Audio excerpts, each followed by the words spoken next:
We wanted to create jobs in underserved communities. In fact, we had a goal of creating 10,000 jobs in underserved communities. I look back on my mom's situation and it drives me to try to do as much as I can today to make sure that those that deserve a chance get it. When most people think of big business call centers, they often imagine outsourcing to overseas companies where labor is cheap, but customer service can face significant cultural barriers. However, Mark Wilson had a different vision. He recognized the untapped qualified talent within Black communities across America and was determined to create career opportunities for those often left out of the American dream. Success meant drawing upon the invaluable lessons he learned growing up in the Elm Grove housing projects. There were any number of people smarter, more talented than me. I get joy out of seeing the success of others. Thank you for tuning in to Give 'Em the Business. If you enjoy learning from Black entrepreneurs and business leaders about their stories of adversity and success, please subscribe to the channel and like the video. But more importantly, please share it with your friends because your endorsement is what matters the most. On today's episode, we have Mark Wilson, founder and CEO of two companies, Ryla Teleservices and Chime Solutions, which he sold for a combined $160 million. I hope you enjoy our conversation where he shares his journey. Welcome to another episode of Give 'Em the Business. I am your host, Troy Evans, and today we have an excellent guest that I've been looking forward to speaking with for quite a while, Mr. Mark Wilson. Mark, how you doing? I'm doing good, Troy. Thanks for having me. Thank you for being on the show. So I've known you for a little over a year now. And have wanted to have you as a guest on the show because after I learned more about you, after I read your book, after I learned about the impact both you and your family have had on both business and on the city of Atlanta, I said, you are the type of individual we need on the show to impart knowledge onto our listeners. And so, again, thank you. And I would just like to dive right in to the beginning. And if I understand correctly, the beginning for you would be in Elm Grove and Fort Smith, Arkansas. Is that right? Yeah, that's correct. That's where it all started. Fort Smith, Arkansas, the Elm Grove housing projects, for sure. And that, according to your book and according to some of the lessons that you've imparted through that work that you created, the Elm Grove projects really helped shape you, and not just that environment, but the individuals in your life. Tell me a little bit more about that. Yeah, I mean, as you know, over the, recent history, I've been reflecting, actually when writing the book, there was a lot of discussion about, conversation about my beginning and, my upbringing, and it made me, have a full appreciation, which I don't think any of us or most of us really have an appreciation for what made us who we are today. And so I fondly look back on the days at Elm Grove when, we didn't have much and it was very modest and humble setting, but none of us really knew that. It was, it was all family, and it was definitely it takes a village approach toward raising kids. I could, there were any number of moms that could discipline me. Right. I'd get disciplined by them and then get home and get, have it again. Right. So, but no, there was a lot that came out of that. And as I look back now, I'm appreciative, and it does inform how I think about things today, and it's just at my core, a lot of what happened there, I think, is influential on that. I find that a lot of successful entrepreneurs have a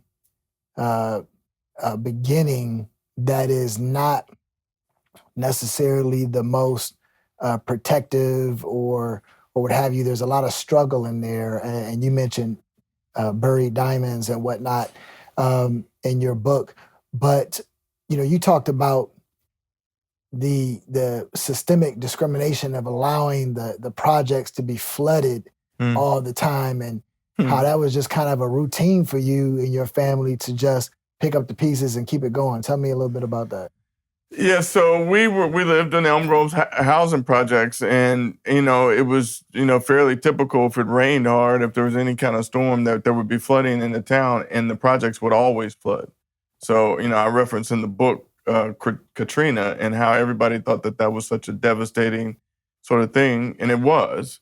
But for us, I mean, it was happening all of the time. I mean, all of my friends that lived in the projects, we understand and know how to stack furniture. Mm-hmm. And if it rained, we were going to have to go stack our furniture so that it didn't get wet.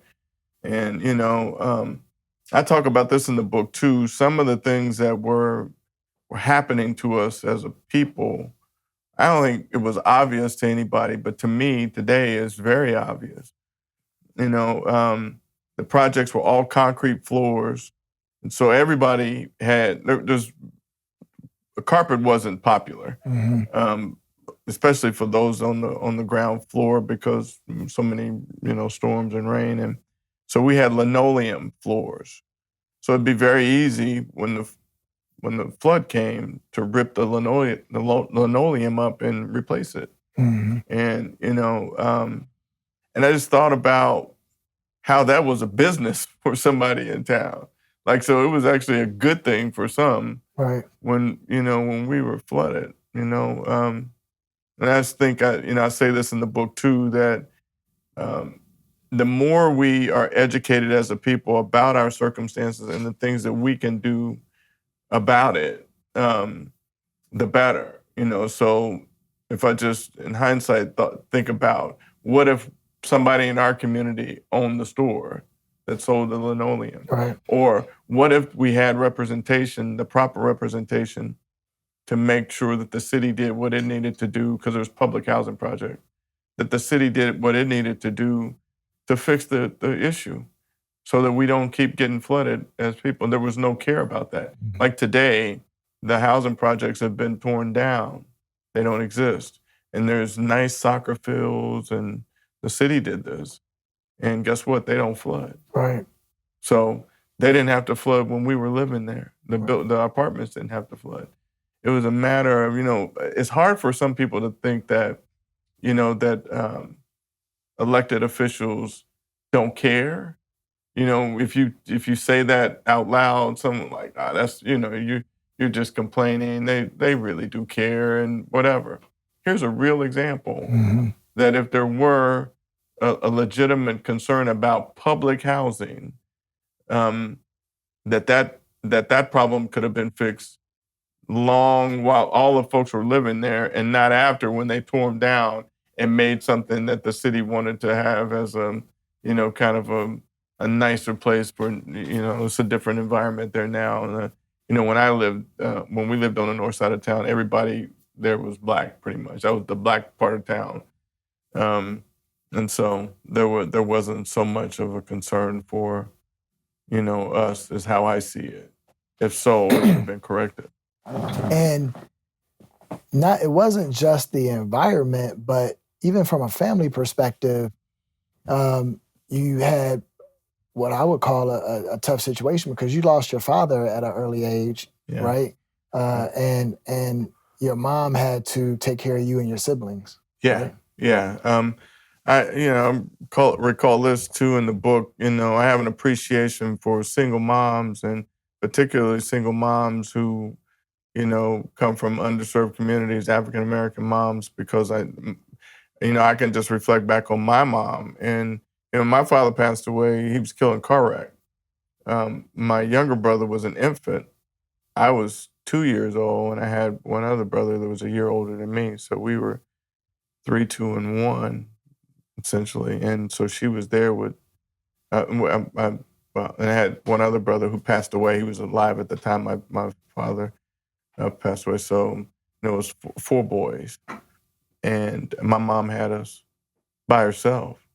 A few months after my father passed away, then I had 2 older brothers, and the one in between myself and my older brother, Michael, passed away too. So she had 2 major losses in a very short period of time. And you know, it was just her and my three brothers, and she was having to try to, you know, to make it on her own with just a high school education. Yeah. And what do you recall about that time, and how did it shape your life though? How did it shape your life, those two devastating experiences, especially so young for you? Well, I mean, I was two, so I didn't necessarily. I was two, so I didn't really know all what was going on with that. But again, in hindsight, when I reflect back, it definitely, you know, drives how I care and think about things today. You know, I have a different appreciation for those moms who have circumstances that a lot of folks don't, you know, have an understanding, and how tough it is and how strong they really are, and how there should be an effort to support and to, you know, allow them to be all that they can for their kids. Um, and I look back on my mom's situation, and you know, and it drives me to try to do as much as I can today to make sure that those that deserve a chance get it. And we're going to talk about this a little bit later in the podcast, because I think you've kind of bucked this trend with your own family. But you do mention, and I agree with you, that coming from struggle actually has the opportunity to produce some very valuable traits in individuals that will lead to success, right? Not having the convenience, not having the creature comforts actually hones the values and the skills in you that will later on pay dividends in your life. Talk to me a little bit about what it was like beyond the floods and the single mom scenario that you think that situation allowed you to benefit from.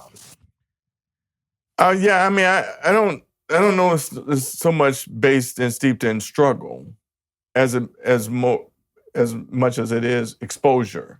Like, you know, I think I was just exposed to a lot of things that happen in life, and particularly happen in life for those who are not in advantaged places or in advantaged positions. So you just have to, you know, do more and try to do more with less, you know, to survive. Again, in the middle of it, you don't really realize all of that's happening, but it is. And when you come out of it, you know, I know after I left Fort Smith and then went to school in Ohio, I went to Wilberforce, which is our nation's oldest privately owned historically Black college. I'm so proud of that and proud to have gone there. You know, I went there, you know, from a, you know, kind of a rural type situation in Arkansas, and there were a lot of folks there, you know, similarly circumstanced as I was, and I found real bond and family in that. But I mention in that because I think all of the folks, what I see as a common denominator is that when we got out of school to compete with those who may not have had to deal with life to the extent that we have, I always felt like I was at an advantage. Like I just never, and while the treatment and maybe the view of me as a, you know, an African-American man trying to enter the corporate world may not have been anything more than the stereotypes that exist for us. And I felt a lot of that. But I was also prepared and knew how to deal with it. And it never really shook me. Some of the technical things that maybe people coming from an advantaged place had more than I did. I'd have to catch up to, but you know, I've always, you know, this is one of the things that I teach folks. You have to, those that are trying to, you know, get ahead and be entrepreneurs or whatever, is that, you know, you have to study, you know, because your circumstance didn't provide for that. Whatever it is that you're trying to do, you need to be studious about it so that you can be as educated and informed about what you're doing as what they are. And then you add that to the life skills that you have, it puts you in a much better place than those folks that you're competing with for position, whether it's an entrepreneur or working in a corporate environment or whatever. So it's there is the opportunity for you to make that gap up by just, being committed and having discipline about trying to learn what you need to learn for what you're trying to do. Right, right. Shout out to Wilberforce University. I was telling you before the show that my dad attended it as well as Central across the street. Yeah. As well as Ohio University. He had some struggles getting through the first few. But before we jump, he's not by himself, right? But before we jump into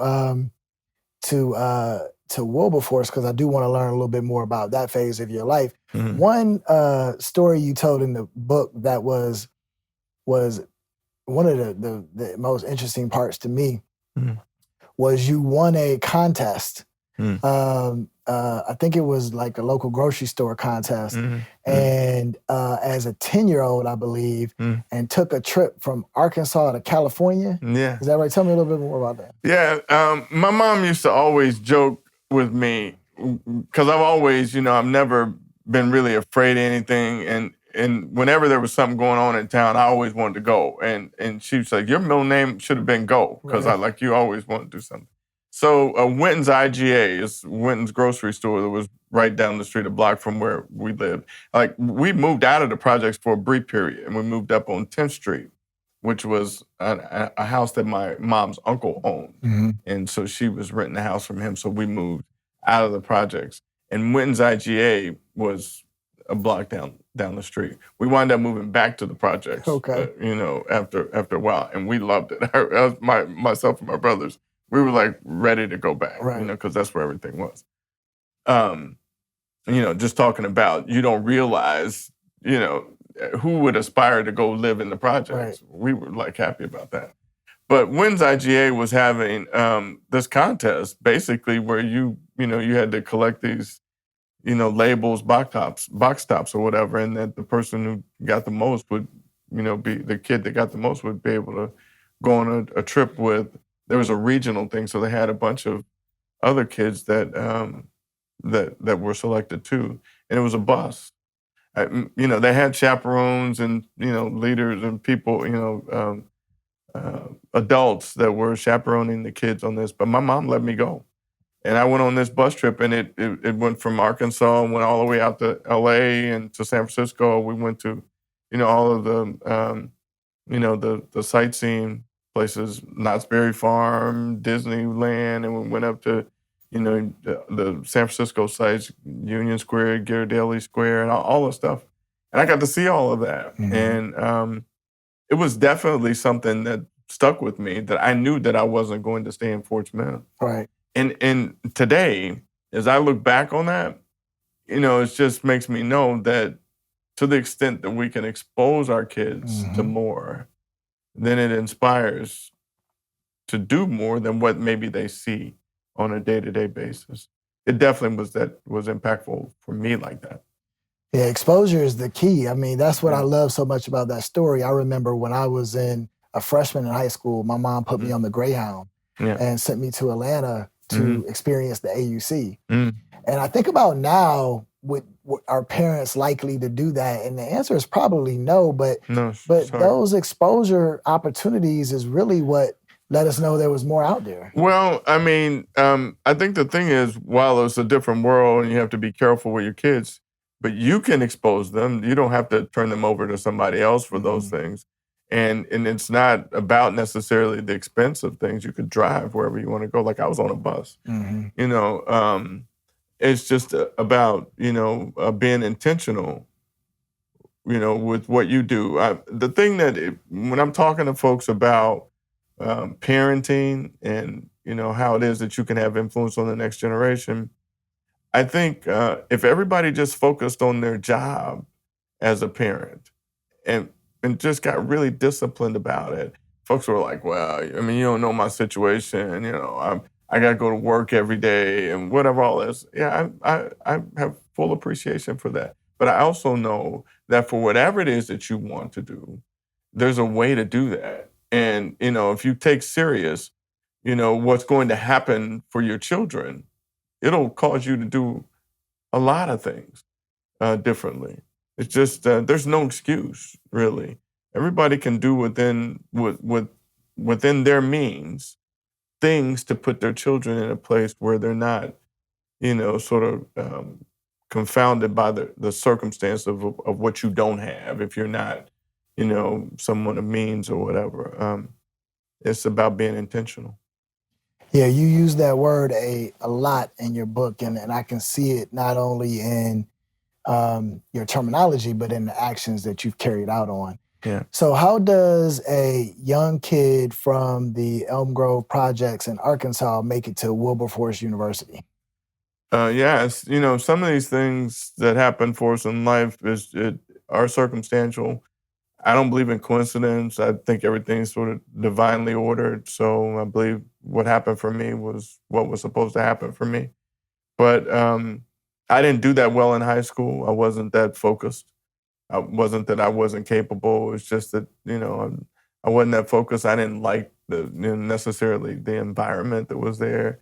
And it feels like I'm being really critical of, what happened with high school and all of that now. And I don't like to be that way about it. But in hindsight, I'm really just telling the truth about what happened.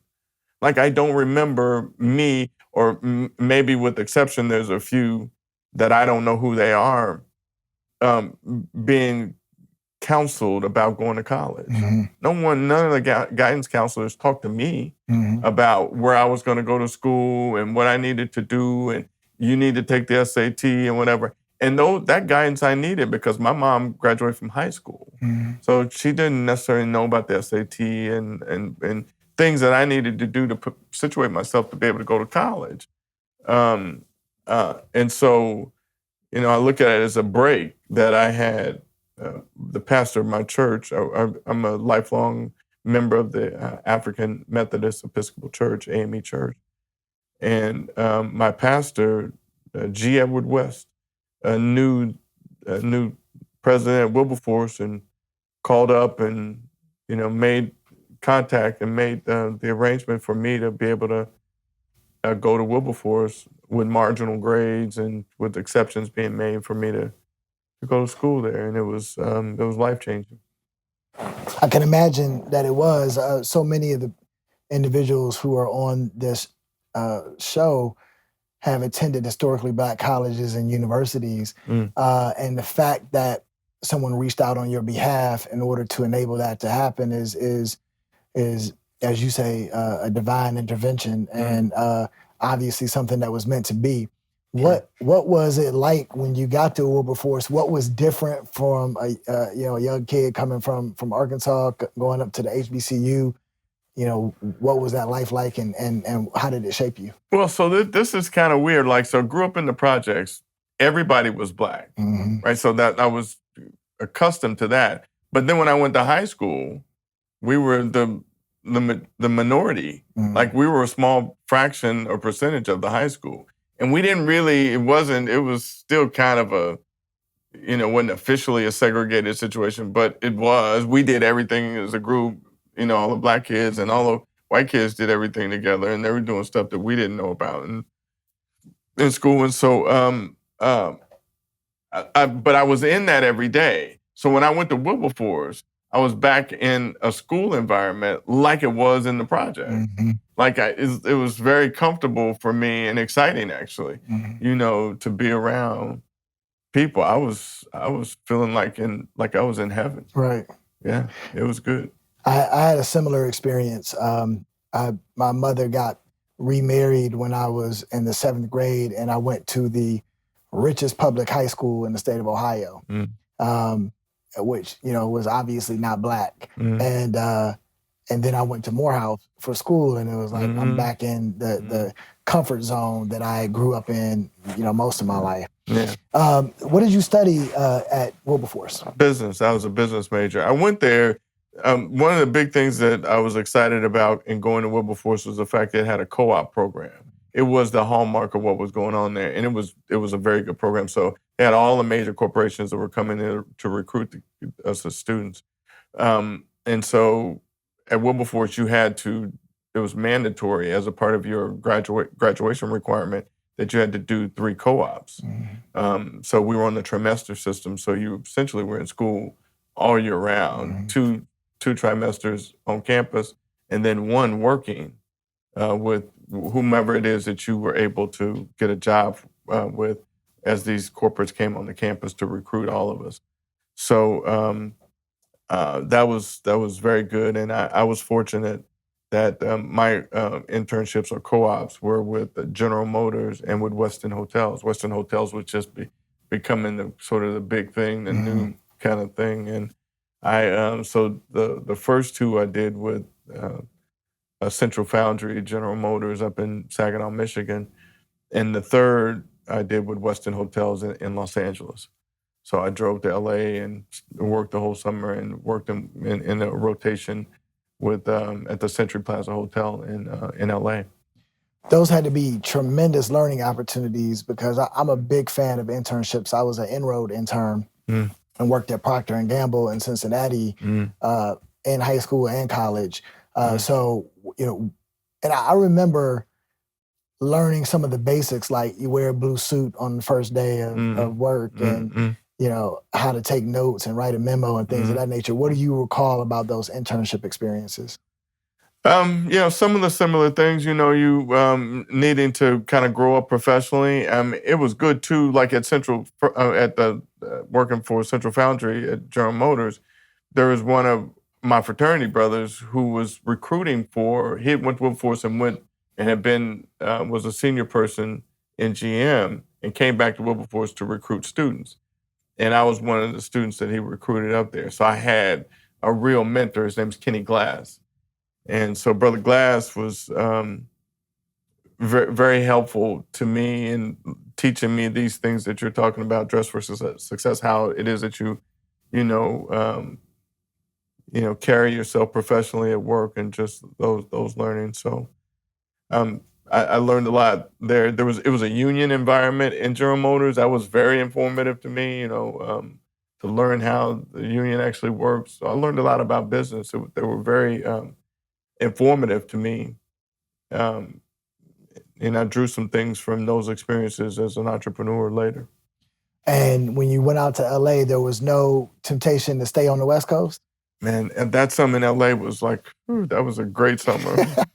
It was a great summer. I went out, I pledged Kappa Alpha Psi, and so I was new to the fraternity, and I went out, I drove out by myself, cross country, and I got there, and the first thing I did was to try to meet some of the brothers in the fraternity that could show me around. And I met Larry Lee. It's a brother he was from Dayton, Ohio. He played football at UCLA, and he was up for the draft. He just had graduated and was about to be drafted to play in the NFL. He went on to play in the NFL, but that was my friend. Like we just hung out the whole summer, and he showed me all around LA and that. So I worked, and then I had fun playing that summer. You lit up when we talked about that summer in LA, so I know it was great. Yeah, it was good. It was a good time. I was young and having fun. Right. Yeah. And so you graduate from Wilberforce, and what did you decide to do at that point? I took the first job that I had was to go to Washington, D.C., and I worked for what is now CVS, People's Drug Stores at the time. And I went there and I worked in a store as an assistant manager. I worked with HR and as a field rep for a little while. So it was sort of my first job out of college. And I did that for a little while. And then one of my mom's friends in Fort Smith, a gentleman by the name of George Fisher, called her and told her that Arkansas Best Freight, which was a trucking company, was recruiting students. And so I went back to Arkansas. I didn't actually go to work for ABF at that time, but I went back to Arkansas and I started working for Whirlpool. I had a nice job at Whirlpool, working in as a materials expediter there and learned more corporately there. And then I took the job that Mr. Fisher had put in front of me to move from Arkansas to Brooklyn, New York, to work for ABF in a sales role. So you're getting a lot of cross-country exposure. You're getting Midwest, you're getting South, you're getting West Coast. Now you're up in the Northeast. Yeah. any takeaways from, Yeah. the diversity of geography and This how it is shaped you? such a great question. My mom said my middle name should be Go, right? Right. Like I just never was afraid of, trying something new, and I was getting exposed every place that I went to something new and different and learning, and it was exciting for me to try something, to go someplace else, and I did learn, um, a lot. Every experience was different, professionally it was different, socially it was different, and I was growing up. This is early on in my my professional life, but. And I think it translated later because, like, when I went to work for Dun& Bradstreet, we moved 11 or 12 times, and every time there was a different and bigger opportunity. So that was the thing that I was taking away from it, that every chance that I did something different, it was moving me to another level. So I didn't wanna get stagnated. I never felt like, "Ooh, I wanna be right here at this place," because I always felt like if I did that, then I wouldn't keep growing. So I always embraced these opportunities. I mean, it was a different time corporately with moves because they were moving, most of the big companies were moving people around. Again, with D&B, I moved over 10, 12 times. Um, and every time it was good. We went to a bigger house and, a bigger job. And my kids, Ryan was born in LA. Um, and when he was 2, we moved to New Jersey. When he was 3, we moved to DC. By the time Ryan was 10, he'd lived a number of places. Right. And I'm sure, and he'll tell you today that was, influential. Same thing with Lauren, my daughter. She was born in Maryland. Then we moved from Maryland to Atlanta. And then we moved from Atlanta to North Carolina, and then it was Chicago, and it was back. So both of them got a flavor for that.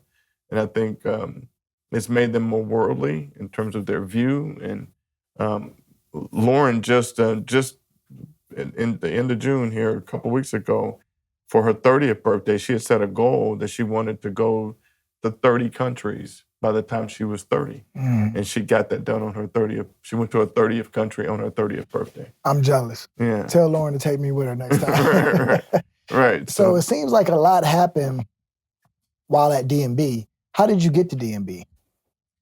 Yeah, that's a real cool story too. So my wife and I were married while I was living in New York. When I took the job and went to work for ABF in New York, I would go back to Ohio, and Shelley was studying at the University of Cincinnati. She was working on her PharmD, her doctorate in pharmacology. So where did you meet Shelley at? I met her while I was in school at Wilberforce. Okay. Her brother and I were both in the same fraternity, Kappas, and we were having a party for him, and she was at Howard, and she came down for the party that we were having for him, and I met her. And so we stayed in touch while she was at Howard, while I was at Wilberforce. I graduated and moved to DC. She graduated from Howard and moved to Ohio, so we kind of swapped places. Right. And we were kind of in touch, but not really. And then when I was in New York, I came back to Wilberforce for the fraternity have something every year in March. She was there for one weekend, and we rekindled our relationship. And so we started, sort of long distance dating while she was in pharmacy school and I was working in New York. And I just decided I didn't really want to, really be in New York, and I didn't see that job really taking me where I wanted to go. So I moved to Cincinnati. We decided to marry, and we got married in Cincinnati. And she wanted to finish her doctorate in pharmacy, and there was a program at the University of Arizona that she applied for and got in. So we moved across country to Arizona, and when we got there, we both had to work. We didn't have money, and so I sold cable for a few weeks while I was there. This is when cable first came out. I was going door to door selling cable. And then Dun & Bradstreet ran an ad in the paper, and the ad said specifically, "Do not try to apply in person. Mm-hmm. And I did the opposite of that. I wouldn't apply in person. Right. I went in and it worked out great. There was a lady who saw me come in. Her name is Marcia Durkin. Marcia's passed away since. But they were having a training class that next week in California. All the new hires, they sent to California for training. And so I was put into that next class. So I got hired. And the next week I was shipped off for training out to California. So it seems like it pays to go against the grain and break the rules every now and then. You got to take chances, you got to separate yourself. You can't, conforming to, they could have said, the paper said, no, and you can't do this in person. In my mind, I thought, okay, if they told me that, then all right, then I'll just apply. Right. But there wasn't anything for me to lose in that, I didn't think. So, and it turns out that it was beneficial for me.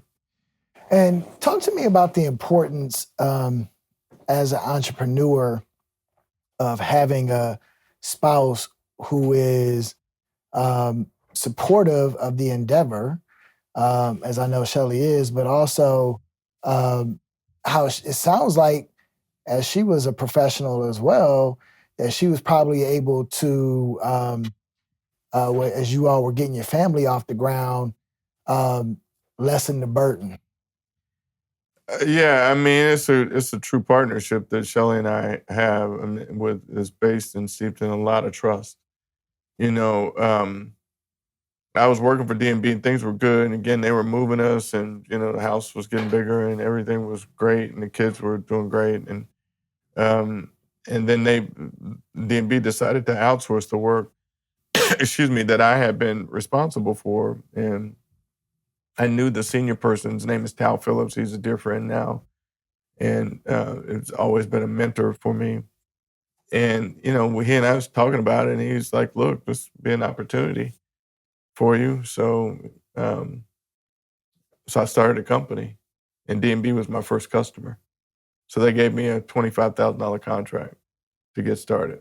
That's a big step. I had to bet on the fact that I would take that contract into something bigger to kind of outstrip what I was actually making. It was a big choice to make. And Shelly was very supportive. When we were walking, I said, I think I'm going to go for this. And she's like, you sure? Because, salary and all the things I was going to need to do to kind of move this initiative forward. But I said, yeah, I just explained that if this didn't work out, then I could always go back to work. Mm-hmm. I wasn't burning a bridge with D&B. In fact, I was helping them kind of usher the way for them to get into outsourcing. And so she trusted that if it didn't work, that I would go back to work and everything would be all right. And how old were your kids when that opportunity came about? So this would have been 2000. So Ryan would have been 9, maybe, 1999, and Lauren would have been 5. And I hear a lot of entrepreneurs say, and there's different ways to do it, but I've seen a lot of success in entrepreneurs whose first customer was the company they were working for. Uh-huh. Do you endorse that as a methodology for other entrepreneurs, or is it kind of unique to the situation and circumstance? Well, every situation is different, but what I would say is the fundamental thing about having a business is having a customer. Mm-hmm. So I never was a person who really aspired to be an entrepreneur. That wasn't something that,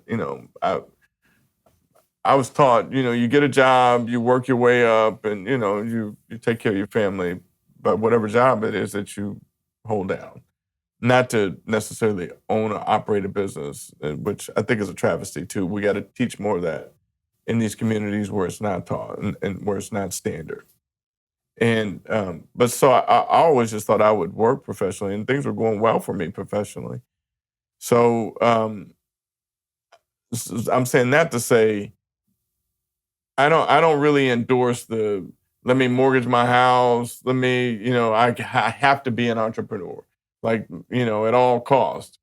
And so to the extent that you can usher yourself into being an entrepreneur with an established relationship that you already have, having worked for a company that can be your customer, that's a pretty good,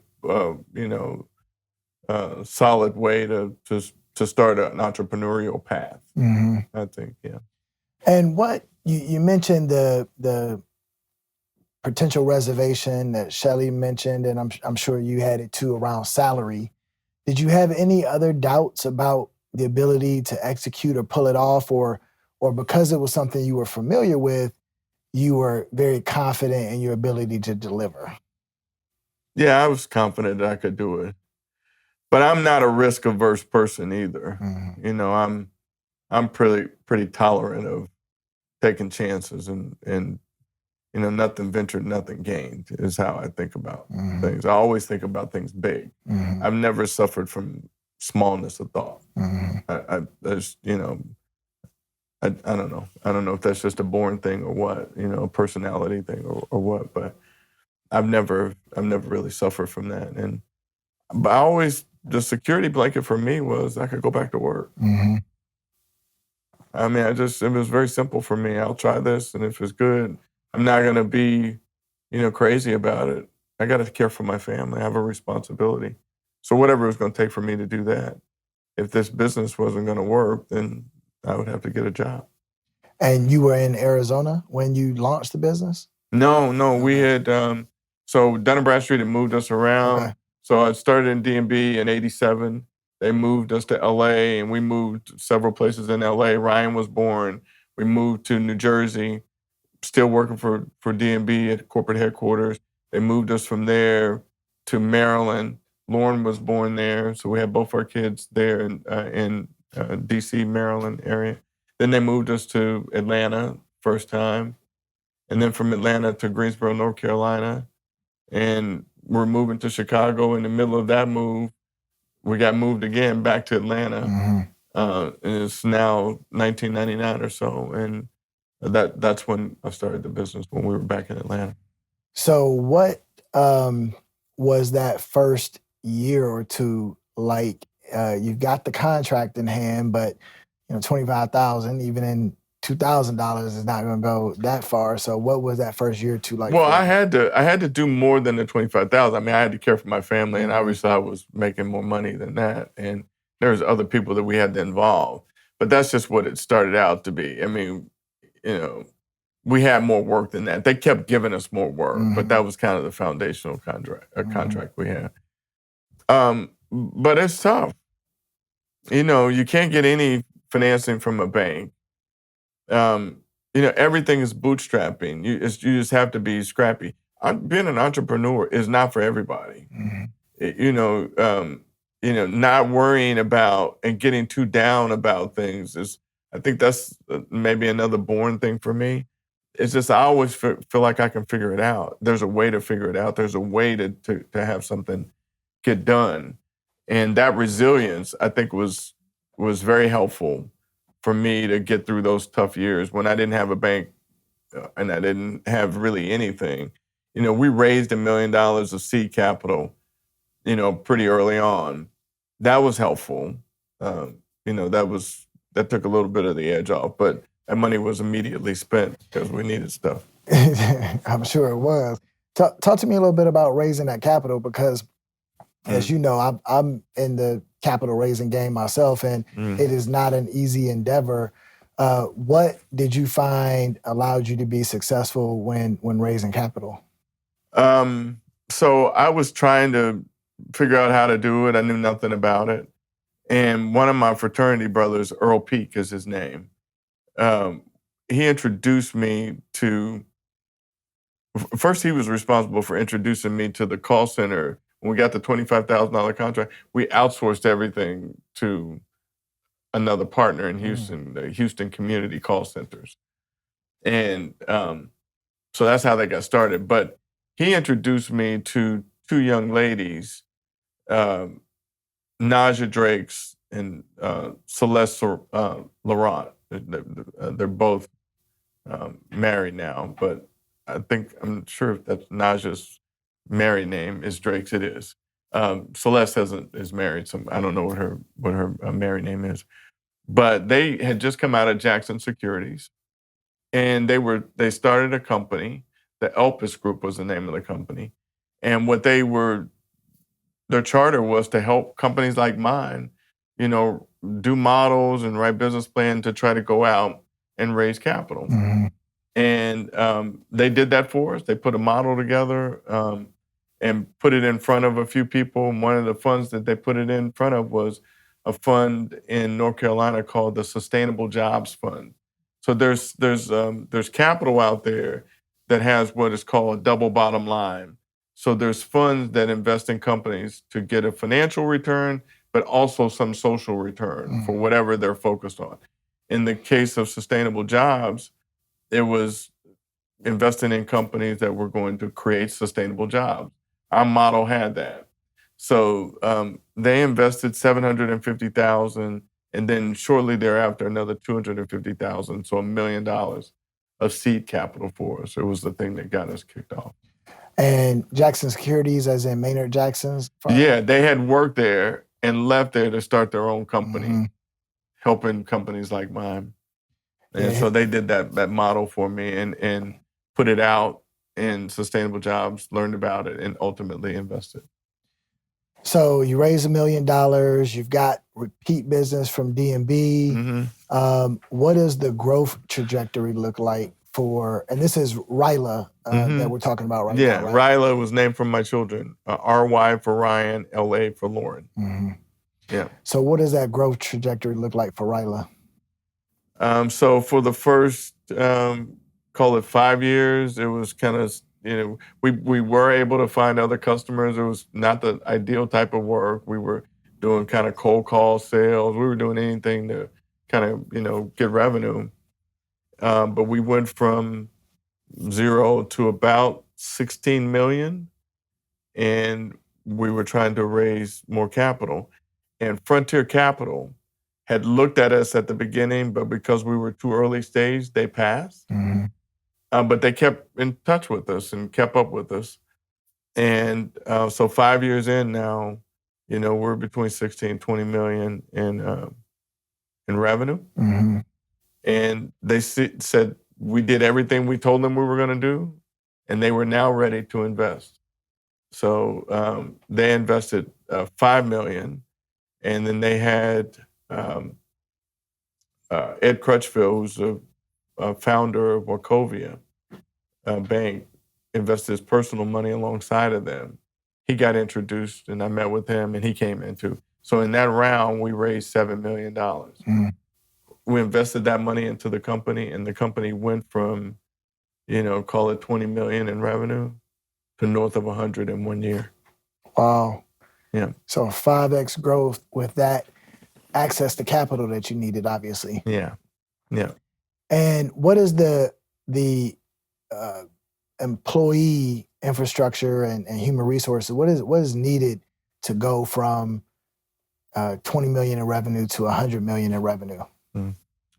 That's a lot. I mean, it's not just, it's every discipline that you can think of for the business that we were in, which we were in call centers. So a lot of employees and everything around employees. My wife, Shelly, joined the company before this, early on. So she had all of the administrative and HR functions under her responsibility. But you have to build out your team, for every discipline that you need to run the business, from accounting and finance to marketing to whatever it is that you need to successfully scale a business. About how many employees did you have? At what point? At, let's say, the 20 million and then at the 100 million. Well, I think we probably had, I don't know, few hundred people at 20, then a couple thousand people at 100. So I just had a previous guest talk about how one thing that he wants to avoid and has avoided in his entrepreneurship endeavors is he didn't want to work with his spouse because he wanted to kind of keep a separation between church and state, as to say. But you just mentioned how Shelley was playing a pivotal role in the success of the company by having certain disciplines under her responsibility. What was that like for you, having your spouse be an integral part of the success of the company? Well, our company was built on culture and sort of a family structure. And the thing we were trying to be for the folks that work for us were the example of what a good, solid married couple looked like. And it was never hard for us because she had the responsibilities that she did in the company, and I had what I had. And we understood. I mean, the thing about Shelley and I, how we run our life, it has to do with roles. And I have responsibilities, she has responsibilities. We're very comfortable with both, in our house, we're comfortable with what those roles are.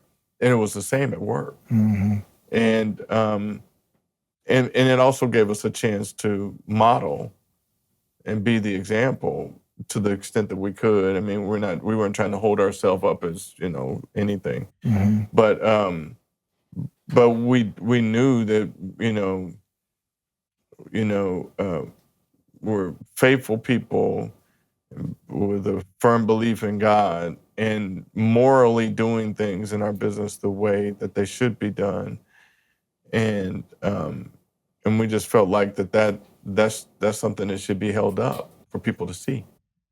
And yeah. And one of the things I remember reading in the book was about you being intentional about bringing your kids into work so they could also see, as your employees did, you kind of an example of how things should be done and exposing them to that. Tell me a little bit about that. Yeah, I like to tell this story as to where that kind of started, and we never kind of relented from it. Was we moved to New Jersey, and one of Shelley's college roommates, Cecilia Sloan, her and her husband were lawyers, and they lived over in Brooklyn. And Bill was being made partner. And so they were having a New Year's party. And they invited us, and we just had Ryan. Ryan was, a 2-year-old. So we were like, we're not sure we can come to, to the party because we got a 2-year-old and we don't have anybody really. We didn't really have any support in New Jersey. And they both were like, no, here's the plan. Keep Ryan up all day. Don't let him go to sleep. Right. And then you guys drive over from Jersey, before the party, and we'll just put him in, in the room and he'll be asleep. Right. So we started that plan and it was working really good. Kept Ryan up the whole day. Everything was good. We get in the car, he goes right out to sleep. Right. We get to Brooklyn and we pull up and Ryan wakes up. He's like, oh, we're at the party. Right. Like, so now the plan is kind of, shot because here we are at this party with all these lawyers, nobody with kids. Right. We walk in with this 2-year-old. Right. And so we tell, Bill and Cecilia, we're like, look, we did everything, he's awake now. So we'll just congratulate Bill and we'll go home. And Bill was like, what? No. He's going to go around with me the whole party. So he took Ryan and he kept Ryan with him that whole night around the whole party. And, had some of the, snubby lawyers looking like, what is this kid doing here or whatever. But it was his party and he was, he had Ryan with him. So it was cool. And he said to me, Mark, listen, one of my mentors told me that the secret for him and his children and raising his children successfully is that he took them everywhere. Like they never shied away from taking their kids wherever they went. And he said, this is going to be the start of Ryan going everywhere. And that's what we kept that. So like, we never wouldn't go out to restaurants. How they learned how to behave in a restaurant was going to the restaurant. Right. So we would take them there. I would go to meetings. It was just a routine thing and common thing that I was never uncomfortable in a meeting taking them or having them come to the office so that they could get exposed to what we were doing. I love that.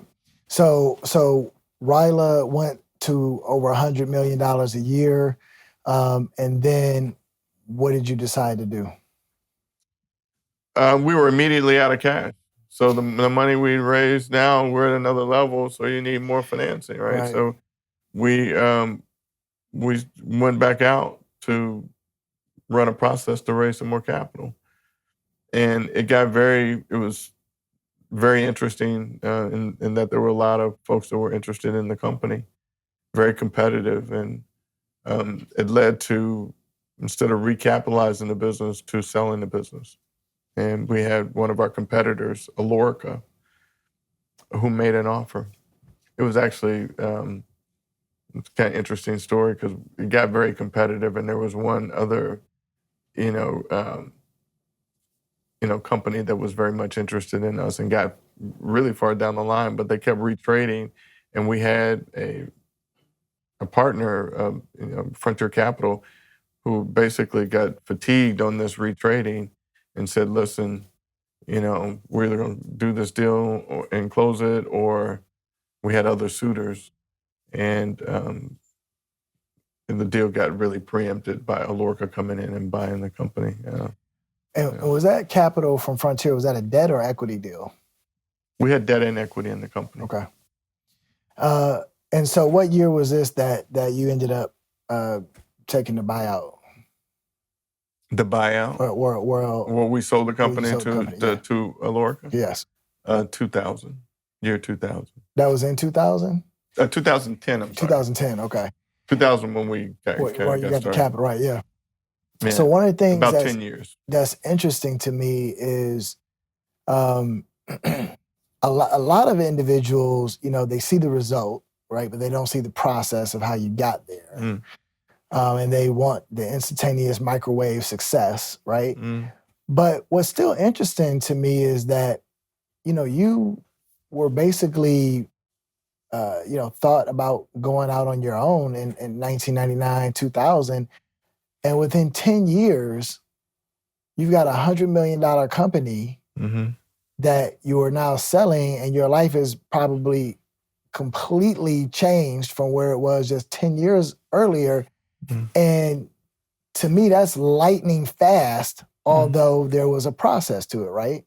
What are your thoughts about that?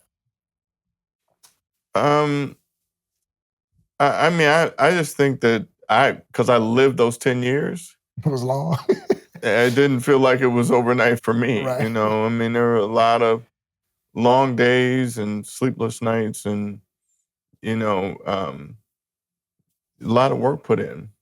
I remember reading once that Shelly called you one day and said, "You all aren't going to make payroll if you don't empty out your personal account."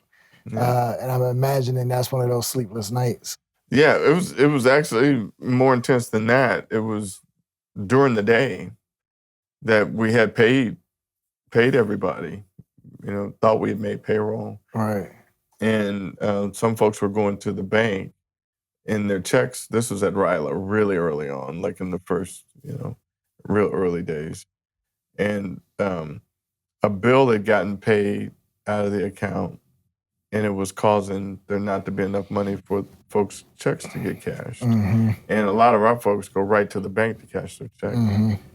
And so there was 3 or 4 people got turned away before it got back to us. And I had to hurry to get to the bank and take money out of our personal account to make sure that the money was there for people to be paid. Right. Entrepreneurship isn't for everyone. Not even. And you sell the company in 2010. Yeah. Then what do you decide to do? I had non-competes, and I was just comfortable. I wanted to help. I wanted to leverage my experience and help other entrepreneurs. So I took, an entrepreneur in residence position with Donna Ennis down Georgia Tech at the Minority Business Development Agency. And I set up office hours there, and I would just help other entrepreneurs. Is what I did, initially. And then a Frontier called up and said, "Why don't we look at some other businesses?" This was, maybe a couple of years or maybe 2 years afterwards. And that's when we decided to buy E-Verify and have me run it and put my management team back in place there. So you start, you probably have been doing it your entire life, but you have the opportunity to take a residency at Georgia Tech and give back to future entrepreneurs. Yeah. A trend that you're going to keep going for years to come. But then someone that you've had a company that you've had a great business experience with comes back and says, let's do this again. Yeah. And that is when you started, you said E-Verify. It was an existing business. We just went and bought it.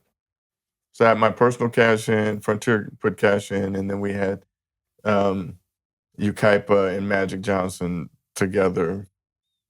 They put money in. And so they really wanted your expertise and execution and managing the business brought to the table. That's correct. There was a good run with Ryla. Right. And they understood, what my skill set was and the strength of my team. So it was a comfortable thing for us to get together. Right. To go and buy E-Verify. So you have an opportunity. You have a scenario where you build a business from scratch. Mm-hmm. And you have a scenario where you acquire a business. Yeah. Which do you recommend to future entrepreneurs? There's challenges, in each of them. But, being able to establish things on your own terms and not really trying to shift and mold culture to be what you want it to be versus what it's already been established to be in an acquisition, my preference would be to start my own. I think it's a personal preference. Right. So you have E-Verify for a couple of years, and then you start a call center business within it. Yeah, so the business model with E-Verify, call center kind of fit with it. And we were having some conversations with former customers, and they were like, look, we'll just tuck it in. And we created this customer service division of E-Verify. And then as that started getting bigger, then I just went to the partnership and said, look, I'd like to spin this off and get back in the call center world. My non-competes are gone now, and let's go back and start this up. Let's get back into this business. Let me and my management team do that. And we'll leave the core business back to what it was. And that's what happened. And the new spinoff is Chime. Yep. Okay. Chime Solutions. Yep. And that is the one that is based in Morrow. Yeah, it's based in Morrow. And then you also had offices in Dallas, or locations in Dallas and Charlotte as well. Well, so the model at Chime was we wanted to create jobs in underserved communities. In fact, we had a goal of creating 10,000 jobs in underserved communities.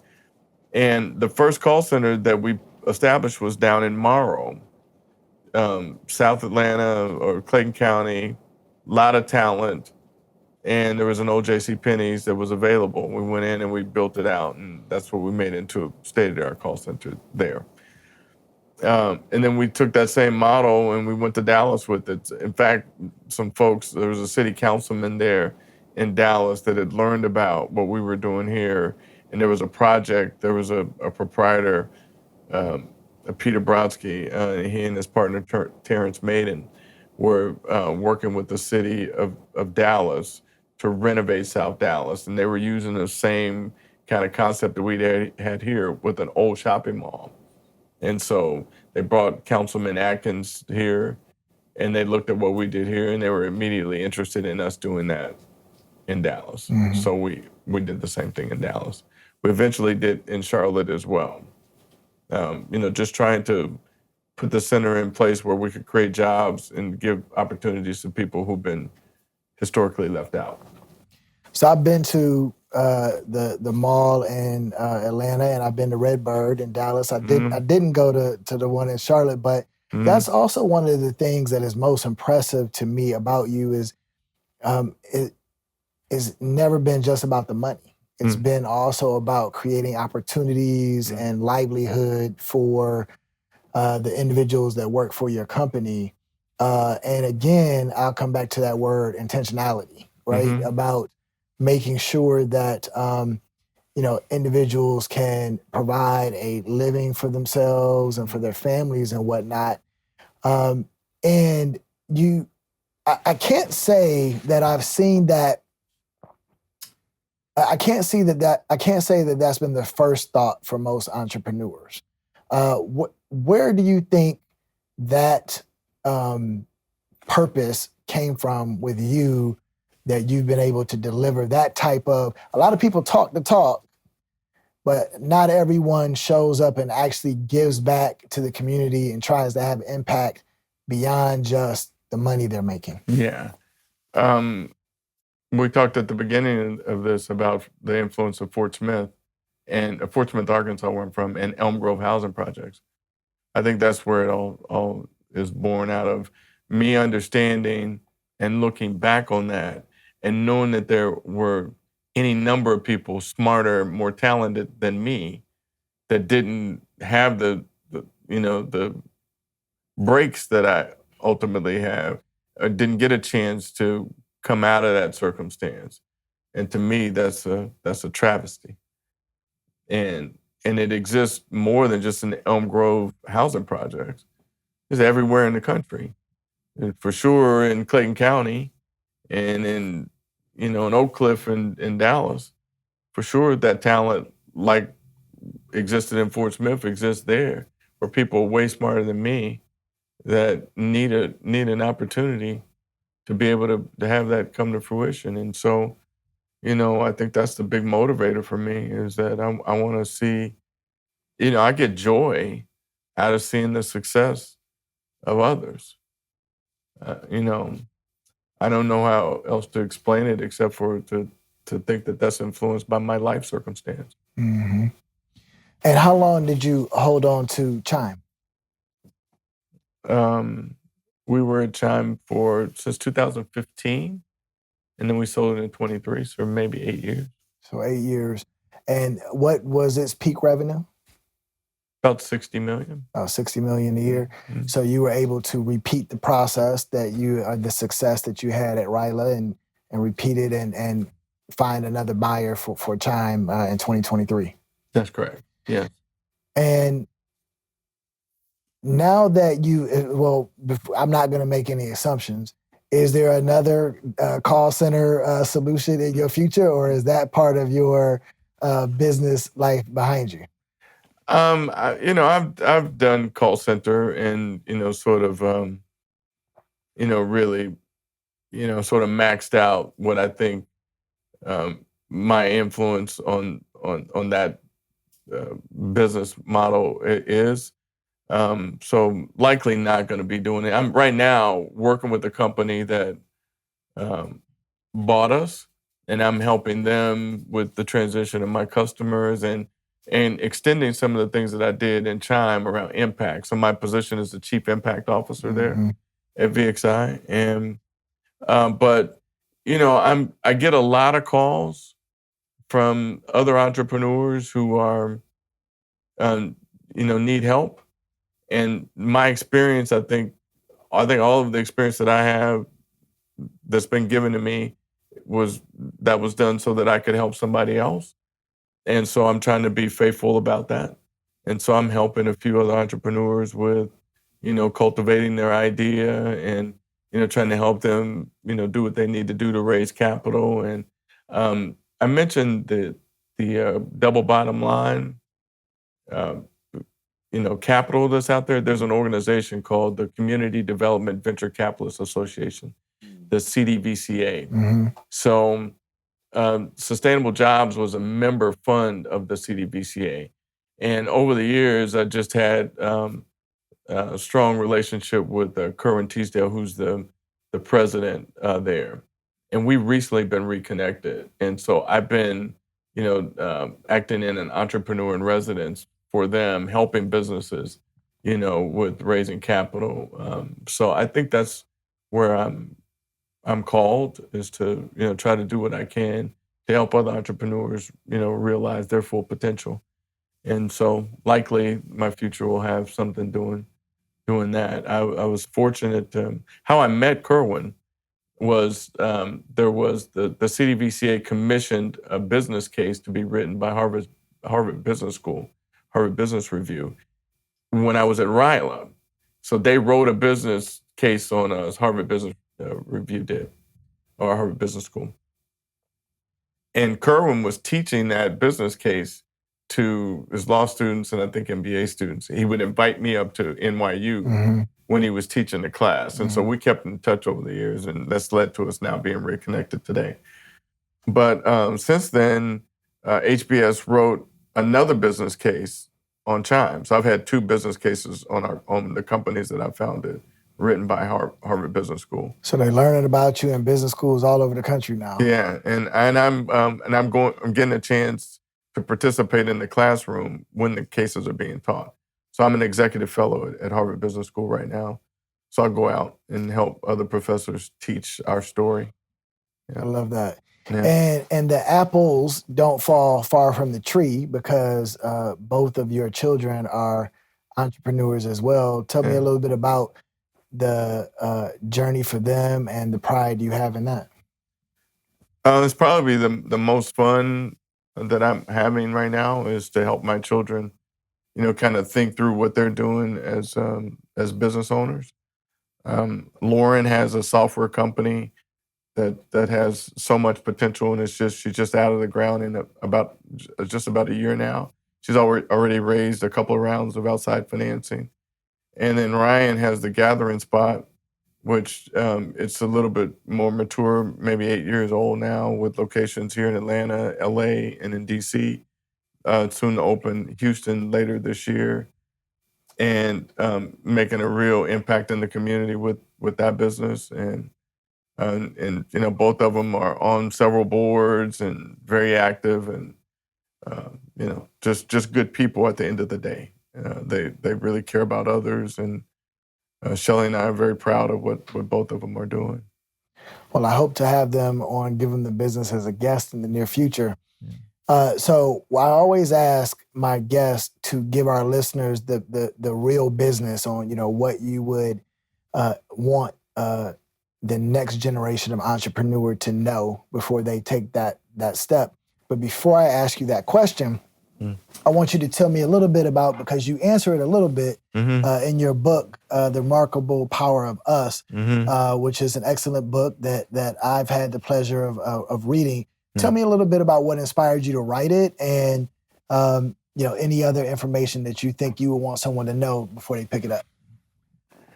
Well, I mean, as I tell my story, like what we've been talking about here today, I would always get, you should write a book. That should be in a book. And I never really kind of wanted to do that. I think it's kind of self-aggrandizing to, be talking about yourself and whatever in a book. But then I thought about it, and I'm thinking that there are a lot of things about my experience that others, can use, and that I should, make sure that those lessons and that experience gets out. So that was the motivation for it. Plus, I wanted to inspire us as a community to understand and know what we're capable of. I mean, I tell a lot of stories in the book about things that we've done in our past that we don't even realize, what we've done in our past with less, actually. Like the Negro Baseball Leagues. I talk about this a little bit in the book. I mean, we had a whole league, a whole professional league of baseball teams and professional baseball players before, the breaking of the color line by Jackie Robinson. And then after that happened, all these Major League Baseball players, Black, started to pretty much dominate the sport. Like most of the major records in Major League Baseball today, an African American owns, right? So we can play the sport, and we did it at a high level. But we've let environmental things get in the way of us continuing to participate at a high level in the sport. There's very few African American Major League Baseball players today, from where it was in the 70s, 80s, and even the 90s. And that's primarily because of the advent, in my opinion, of, traveling baseball and the economics that it takes, to participate in the sport. That's now the prerequisite for a kid to be able to play. And because we haven't, made the progression that we need to economically, we get left out. So we go from having the home run record to no one in the sport playing. Right. Because of economics. And the thing about that, this disheartening, is that when the Negro baseball leagues existed, we didn't really have anything, in terms of wealth compared to the wealth that's in our community today. Mm-hmm. If you compare those two time frames, they don't compare. And so we did way more with less. And so part of what I wanted to do in the book is to tell those type of stories and to have all of us to start to wake up to that we can be self-determinant. We can do things if we are intentional and decide to. One of the reasons why I started Give Them the Business was to share the successful business stories of entrepreneurs, because we hear of the entertainer stories and the athlete stories, but we don't hear about the Mark Wilsons or the Mike Hollises or the Bill Picards or what have you that have been successful. And going back to that term exposure, if individuals don't know it's possible, they're least likely to dream it. Yeah. And one of the things I took away from your book was not only empowering the readers with the belief and the possibility of having success based on what others have done and being exposed to what they've done, but I also got a sense, and correct me if I'm wrong, that the charge of responsibility, because no one else is going to do it for us, no one else is going to come to our rescue. We need those that are successful to reinvest in the community, and for that paradigm to become the new normal, as opposed to the way we approach things now. Nobody's coming to save us. I mean, and I just think that where we are today, again, if I just draw the comparison from how much access and wealth that we have in our community for those that have made it, and I'm not trying to spend anybody else's money. That's not, I'm not trying to chastise somebody who's made it, that they should go and, everybody has to make their own choice about things. But as for me, I feel like there is a responsibility that I have to try to correct whatever disparities that exist between us and others. Because it's not about talent and capability and intellect, any of that. There has been 100+ years of, us being, left behind that we need to try to overcome. I'm not trying to, give credit to that in terms of what our plight is right now. But I also don't want to close a blind eye to the fact that we have a lot. And there are a lot of folks that do have a lot. And that if we really care about us, the collective of us, that there is the chance and the ability for us to do something about the disparities that exist. Excellent. So now it's time for you to give the listener the business on what you would want them to know, or what you would want them to be prepared for if they decide to take that step into entrepreneurship or even corporate leadership, because you spent many years in corporate world. What do you want to impart on the listener about how to achieve the success that you've had in your life?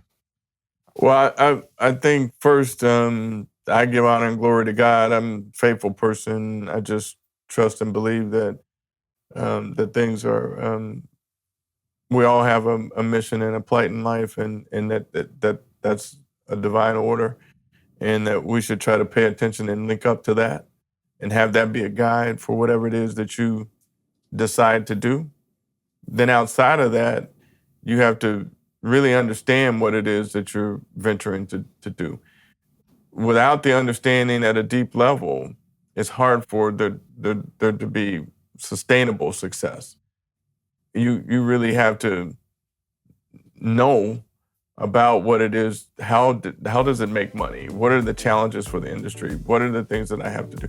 You have to be studious and to make sure that you have yourself in a position where you know everything you need to know to put your business idea forward. There's tons of information different than any point in our history to help entrepreneurs and those that are trying to make the decision to to start a business or not. That can help you with not making mistakes that others have made. And I would say surround yourself with people that do have experience, that care, and want to help. That's important too. Mark, thank you Mm. for coming on the show, and Yeah. thank you for giving us the business. Yeah, I'm happy to have been here. Thank you so much. All right. Yeah.